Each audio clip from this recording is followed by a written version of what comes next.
சிந்தனை காணொளி அங்கன்வாடி குழந்தைகளின் தாய்மார்களுக்கு வணக்கம். இன்றைய கூட்டத்திற்கு உங்கள் அனைவரையும் வரவேற்கின்றோம். கடந்த வார காணொளியில் உள்ள வளையல் மெழுகுவர்த்தி ஸ்டாண்ட் தயாரிப்பது மற்றும் உங்கள் குழுவில் வயதிற்கேற்ப கொடுக்கப்பட்டுள்ள பணித்தாள்களை பற்றி விவாதித்து குழந்தைகளுடன் இந்த செயல்பாட்டை நீங்கள் செய்திருப்பீர்கள் என்று நம்புகின்றேன். உங்கள் எண்ணங்களையும் அனுபவங்களையும் எங்களுடன் பகிர்ந்து கொள்ளுங்கள். இப்போது இன்றைய வேலையை தொடங்குவோம். அதுவரை காணொளியை இங்கே இடைநிறுத்துவோம். இப்போது முயற்சி செய்யலாம் என்ற அடுத்த செயல்பாட்டை செய்வோம். குழுக்களாக பிரிக்கவும். அவர்களுக்கு முன்னால் ஒரு மேசையை வைக்கவும். மேசையின் மீது சம அளவிலான காகித கப்புகளை தலைகீழாக வைக்கவும். ஒவ்வொரு காகித கப்புகளின் மேல் ஒரு பிளாஸ்டிக் பந்து அல்லது கல்லை வைக்கவும். குழு தலைவி 1, 2, 3 என்று சொல்லும்போது தாய்மார்கள் கற்களை தூக்கி எறிந்து அவற்றை காகித கப்பினுள் பிடிக்க வேண்டும். அதிக கற்களை சேகரிக்கும் தாய் வெற்றியாளராக அறிவிக்கப்படுவார். இந்த விளையாட்டு முடியும் வரை காணொளியை இங்கே இடைநிறுத்துங்கள்.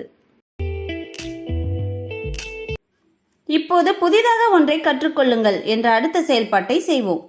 வண்ண பட்டன்களால் உருவாக்கப்படும் படகு ஒரு சுவாரஸ்யமான மற்றும் படைப்பாற்றல் கொண்ட கலை செயல்பாடாகும். இந்த செயல்பாட்டின் மூலம் குழந்தைகளின் படைப்பாற்றல் மேலும் வளர்கிறது.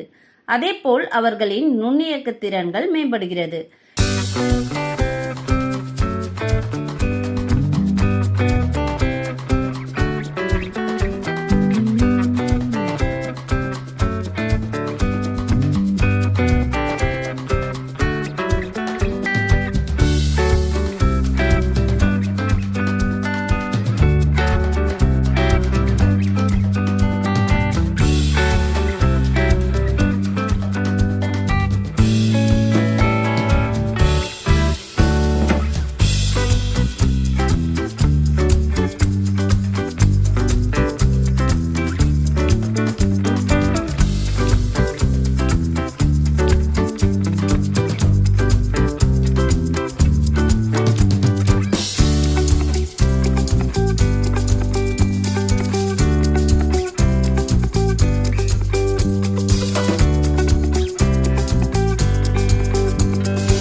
இந்த காணொளி உங்களுக்கு எவ்வாறு பயனுள்ளதாக இருக்கும் என்பதை அனைத்து தாய்மார்களும் குழுவில் ஒவ்வொருவராக சொல்ல வேண்டும்.